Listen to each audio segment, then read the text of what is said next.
Hey guys, welcome to Dirk's Numa Files and another project and stash update. Today we are going to look at, well, let me rephrase that, back up a second. It's been quite some time since I've bought any kits. I can't do it anymore with buying kits. Matter of fact, I keep saying, and I will, I'm going to start selling kits. Not that I'm getting out of the hobby, it's just I have so many goddamn kits I can't keep up. So I went out and bought another one. This one's a little different though. This is for a group build I'm doing, and it's a large-scale kit. This is the Revell 2005 Mustang. Let me show you what I got here. Okay, so it's not Revell. It's better, it's Ford. So what you're looking at here is just what I said. It's a 2005 Mustang that I bought for me and my son to build together. See, over the years, my son was never open to learning about cars. I tried, but he just wasn't his thing. He pushed back on it all the time. But then about 3 years ago, he made a comment to me that he really regretted not listening to me and wanting to do this kind of thing, and that he did now. And he had made a suggestion that once he graduated college, that me and him go in on a car.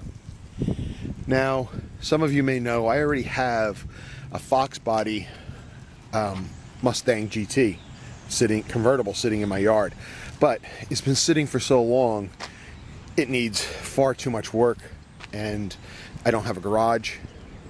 My knees are shot.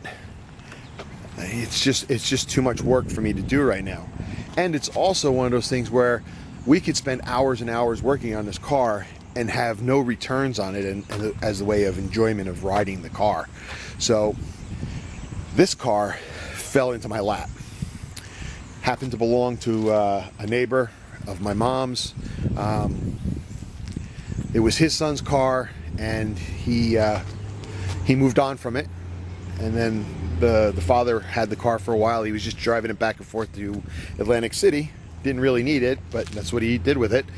And then the registration came up, and he decided he didn't want to have to pay for it anymore. So he asked me about it, and we made a deal, and now I have this car.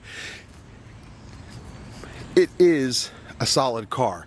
It's got 154,000 miles on it, which I think by today's standards probably about normal. But it's solid. It runs really well. It's got 18-inch American muscle rims. He had modified the front end by putting a GT front end on it. Got the GT lights. He put some aftermarket halo lighting for the headlights. You know, did some cool things. The interior really clean. The seats, again, clean, little wrinkly. I figure eventually we're gonna clean them up, get new ones, or recover them. But for now, it's in really nice shape. They put an aftermarket satellite radio in it. At the time, it was a very expensive radio. I'm not really sure how that equates today, but it's got an aftermarket radio. They put these louvers on it, which makes it look really cool. I think they all should have that. The only problem is, there's a couple minor mechanical problems, but the biggest problem is they put on this racing door, which I do like. Problem is, water, it wasn't done properly, so water's been going in here. It's rusting out the bottom, and it's coming down, and it caused some rust here. And then we also got some rust down here on this rocker. So I just came back from the auto body shop and getting a price quote to fix that, and then overall painting the car. So it's going to be another project. Maybe this winter, we'll see. It wasn't as bad as I thought, but I want to get a couple other quotes on it first. But it's a really cool car. I love Mustangs, and like I said, the idea between this is it's not a rush job. I'm not looking to have it done in 6 months or anything like that. It's all about building, spending time with my son, building memories that he'll never forget, teaching him some stuff. And in the end, when I'm long gone, no matter what state the car is in, it'll be his. he'll have something to remember me by. You know, so it's really kind of cool. So I think I don't know if I said this, it's not a V8. It may have the GT front end, but it's not a V8. It's got a V6 in it, which is okay. I don't care. A lot of people are going to give me a bunch of grief on it. I hear all the time about other people with V6s. They get grief because they got the V6. Here, let me pop the hood. But the fact is, I'm not looking for a race car.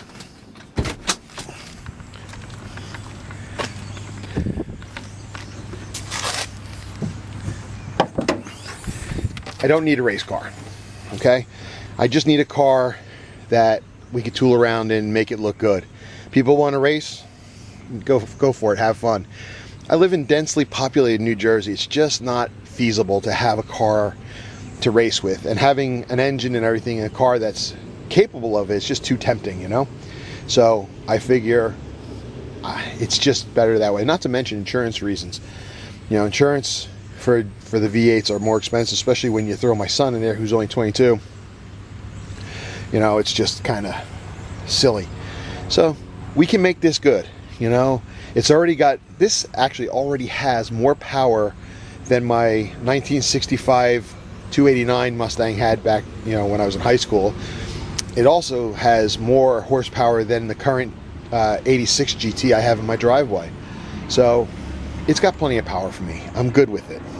You know, like I said, it's all going to be about making it look good, having some fun, enjoying driving it around town. Already, I've been having so much fun driving this car. It is so fun to drive. And then, you know, we're going to take it and, you know, maybe we'll put in some, you know, take it to shows and stuff like that and hang out with other car people. It's all for fun. So there'll be updates from time to time on the channel, not a lot of in-depth ones because this is really a car channel, but I'll do some updates here and there for you and point you to where I am doing updates on the step-by-step on the project as we go along. But just want to introduce you to it. My next build, I won't say my retirement build because I am nowhere near retirement. And for me, retirement means I'm dead. So, but this is just my next slow progress build. That's it for now. So until next time, guys, be strong.